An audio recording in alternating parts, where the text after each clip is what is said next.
This is the Chumash Casino Resort, the modern-day culmination of a deeply spiritual and skilled native culture. The Chumash people have lived for centuries along the California coast, between Malibu and San Luis Obispo. Let's explore the Chumash from ancient times to modern times.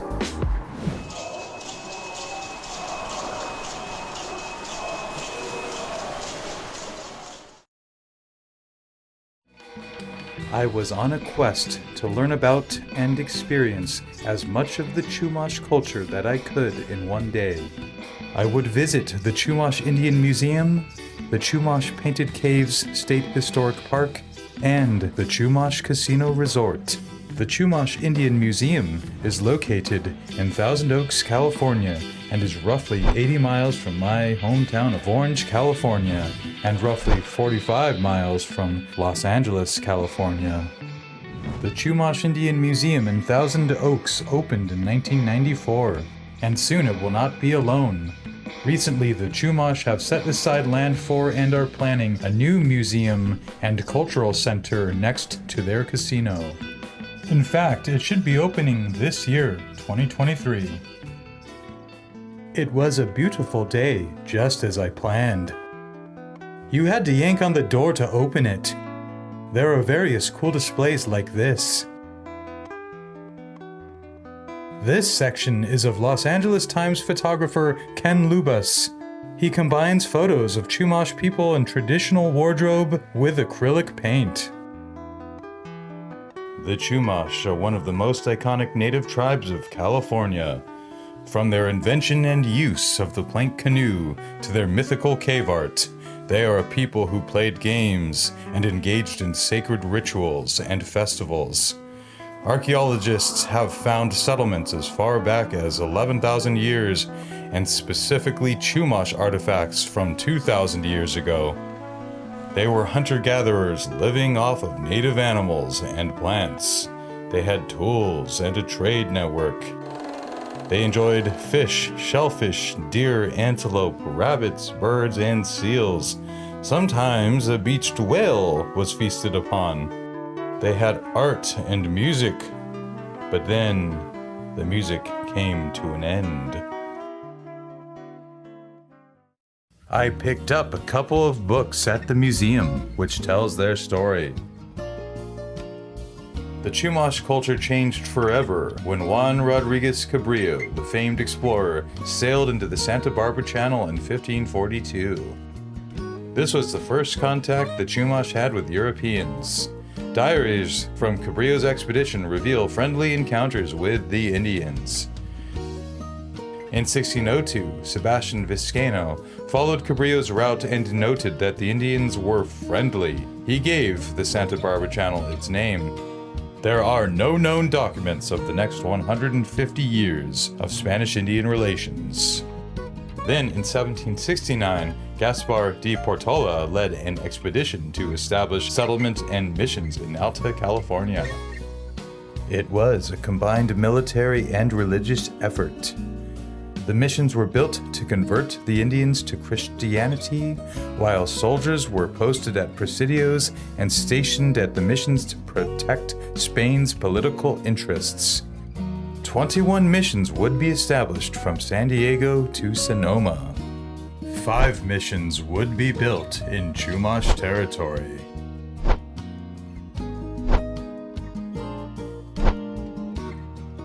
The Chumash way of life changed dramatically and quickly.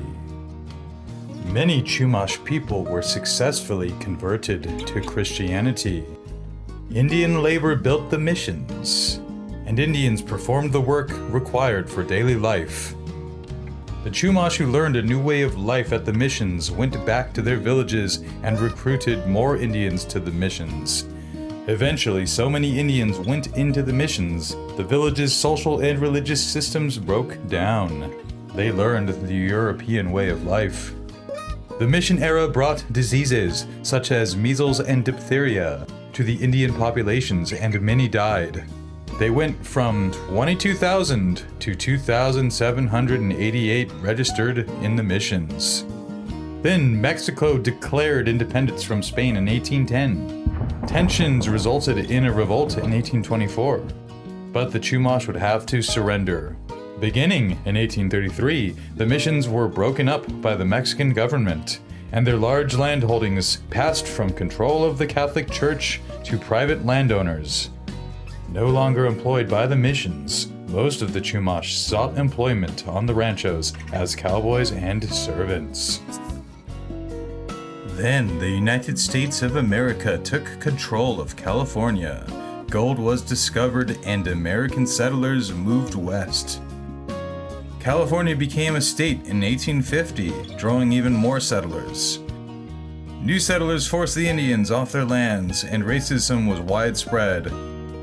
Whites either pitied the Indians or wanted to kill them. The Chumash communities fell apart. They were afraid to admit they were Indians. They learned and spoke English and Spanish instead of their own languages. It was difficult for them to get work, and many lived in extreme poverty. In spite of these hardships, some Chumash managed to preserve some of their culture. Then, Fernando Librado, born at the Ventura Mission, devoted much of his life learning his people's customs, crafts, songs, and stories. He went from place to place, visiting with old-timers and trying to help them. Fernando went on to pass his knowledge to anthropologist John P. Harrington, who wrote the first history of the Chumash people. When the Santa Ynez mission was secularized, some of the Chumash moved their homes to a nearby creek, which is now the Santa Ynez Chumash Reservation. More than 300 Chumash descendants live there. It is estimated that about 3,000 people of Chumash descent live in Santa Barbara, San Luis Obispo, and Ventura counties. Some descendants are participating in a revival of their traditions, such as basket weaving, wood and bone carving, beadwork, and canoe building. They are also working on protecting their sacred shrines and burial grounds. They are proud survivors.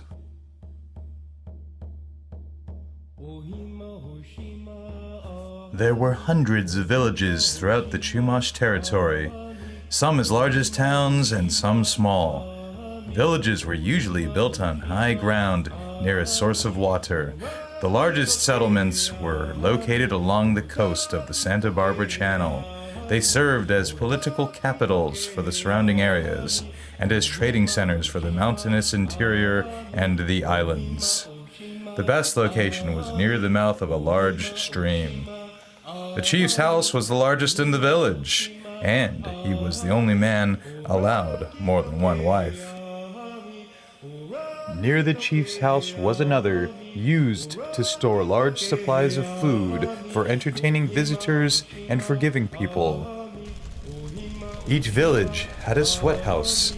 They were used for a variety of purposes, including cleansing the body and masking the human scent with aromatic herbs, especially important for men hunting deer. Other uses included ceremonies and cures. Each village also had a playing field for their games. And they had a ceremonial dance ground with a sacred enclosure where religious rituals were conducted by priests and shamans. The audience sat outside the sacred enclosure around campfires.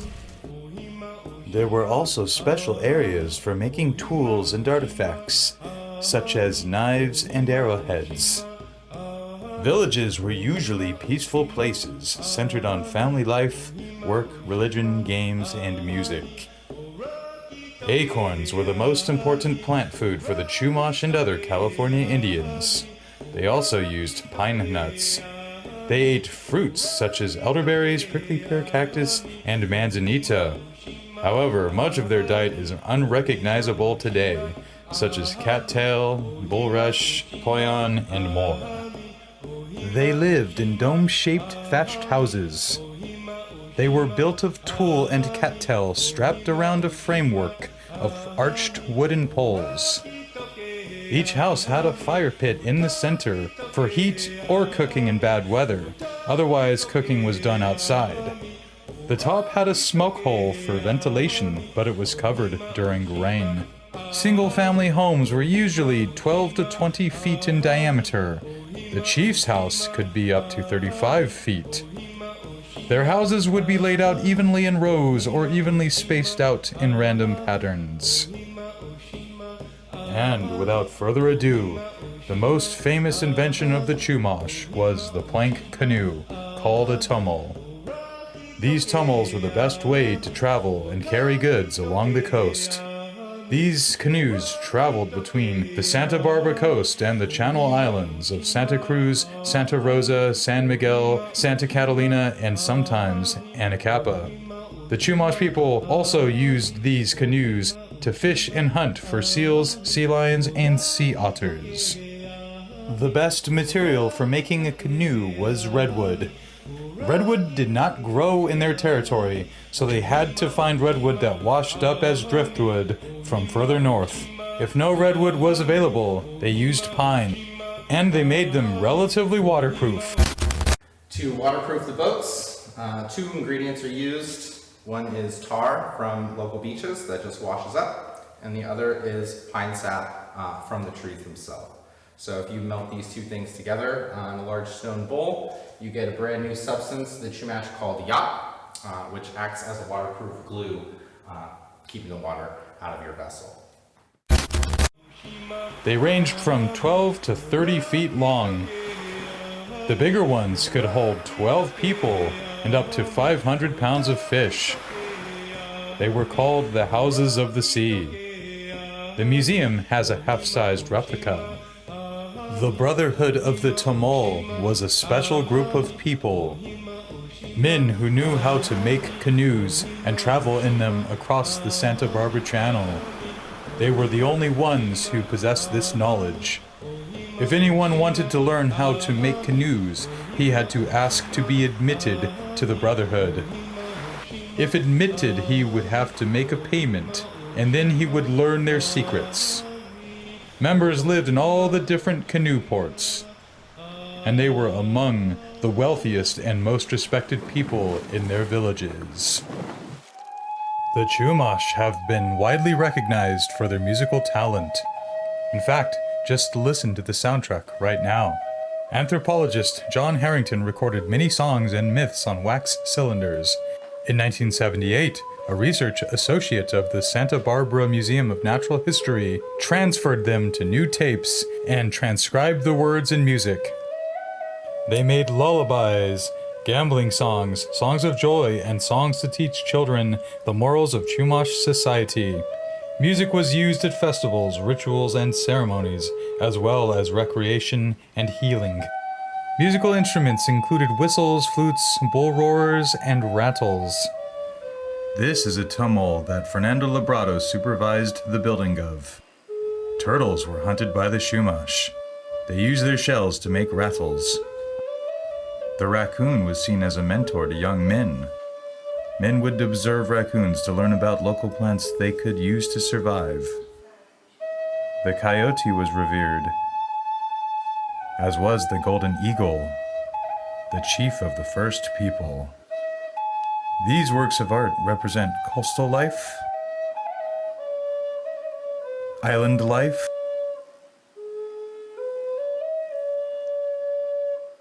and mountain life. And like so many other tribes of California, they made world-famous baskets.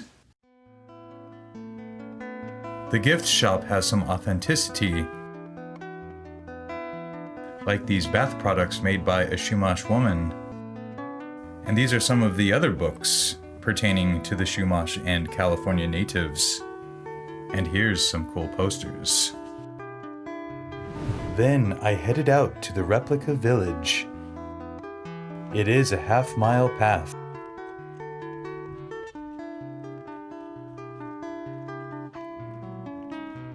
The original village burned down in the Woolsey fire in 2019, and it is currently being rebuilt.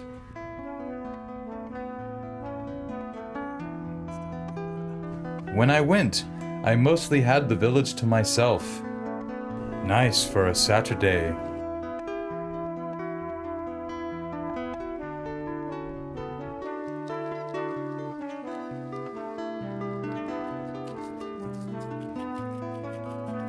These lands were initially part of the 1873 Rancho El Conejo land grant. Eventually, the Lang family, wealthy from owning a petroleum transportation business, took over in 1941. The chimney and foundation are the remains of a small house built by Mike Lang as a weekend getaway. It burned down in the 1960s. Then I checked out the amphitheater before leaving for the Chumash Painted Caves State Park. Hundreds of caves decorated with rock paintings can be found in the backcountry from Morro Bay to Malibu and the Channel Islands. They may have represented the supernatural world. Painted Cave is located near San Marcos Pass in the Santa Ynez Mountains, northwest of Santa Barbara. Red comes from red ochre, black from charcoal, and white from diatomaceous earth. It is believed that sacred ceremonies took place in these caves. Unlike the land below, it was windy. The area truly had a special feeling.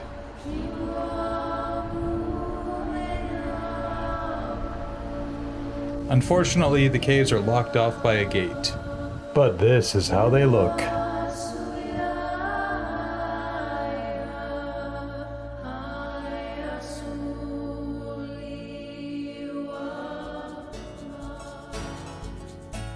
There I am, maneuvering my way around to leave. Driving down was much easier than driving up this treacherous, narrow road.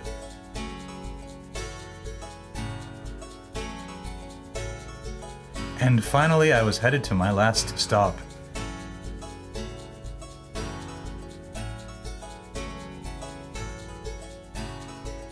There is a nice lookout point, by the way. The Chumash Casino Resort is about 125 miles from Los Angeles and about 30 miles from Santa Barbara.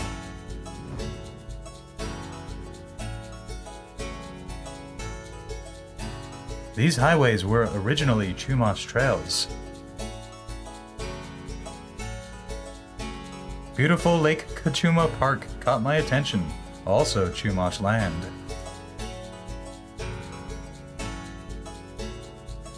Once, Chumash territory encompassed 70,000 square miles from Malibu to Morro Bay, along the coast and inland to the western edge of the San Joaquin Valley. Currently, the Santa Ynez Reservation is more than 1,500 acres. It originally was just 99 acres. However, a housing program in 1979 began to change that. Today, there are more than 100 homes on the original 99-acre reservation, a tribal hall, a health clinic, a learning center, and a park. They are building more homes to allow more tribal members to return to the reservation and to accommodate for growing families. Then I finally arrived at the casino. Of course, I always drive straight to the top. I first launched my drone from the top level before finding a better spot across the road.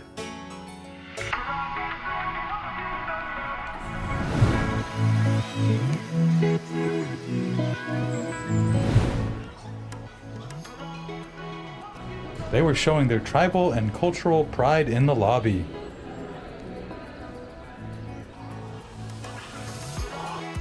You can see the new museum in the background to the right of some of the shots.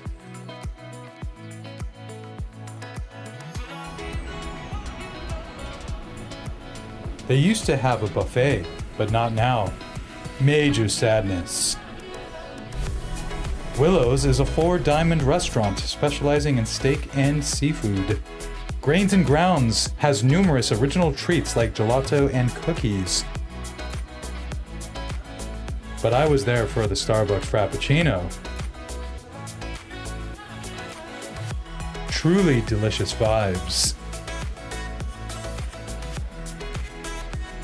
And there are bars and a food court. And none of this would be here without some important legislation and court decisions. Large-scale tribal gaming started in the early 1980s. As state lotteries began to proliferate, tribes in California and Florida raised revenue by operating bingo games with prizes larger than state laws allowed. The states tried to shut down the tribes' bingo operations, but the tribes sued in federal court. Seminole Tribe versus Butterworth and California versus Cabazon Band. The courts ruled in favor of the Indians. In 1988, Congress passed the Indian Gaming Regulatory Act, which further cemented Indian rights to conduct gaming operations. However, negotiation with states was still required. After many years of negotiations with the state of California, tribes finalized their tribal state compacts in 1999. In 2000, voters passed Proposition 1A, the Gambling on Tribal Lands Amendment. The Bureau of Indian Affairs also approved the compact in May of 2000. The current Chumash Casino opened in 2003, and the hotel opened in 2004. Previously, there was a Chumash Casino that opened in 1994. Tribal gaming is not just a business. It is the lifeblood of a community. And it occurs to me that, ironically, Indian casinos are kind of sacred places. Mind-blowing. The Sundry's gift shop was pretty cool, but they had no keychains. But they did have donuts, but I didn't get any. These artwork products were meaningful, as one of them was used as the cover of a book I once bought. And they just look cool. You know, gift shops are gifts in and of themselves.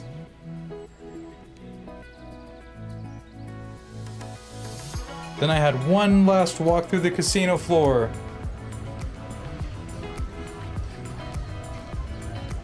The first floor gift shop was more high-end, and not really of interest to me. And I had one last look at the sculptures in the lobby.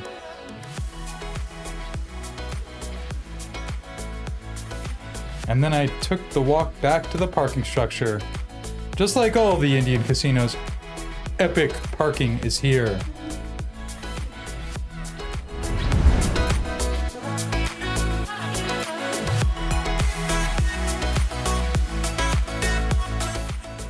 And the Chumash have their own gas station.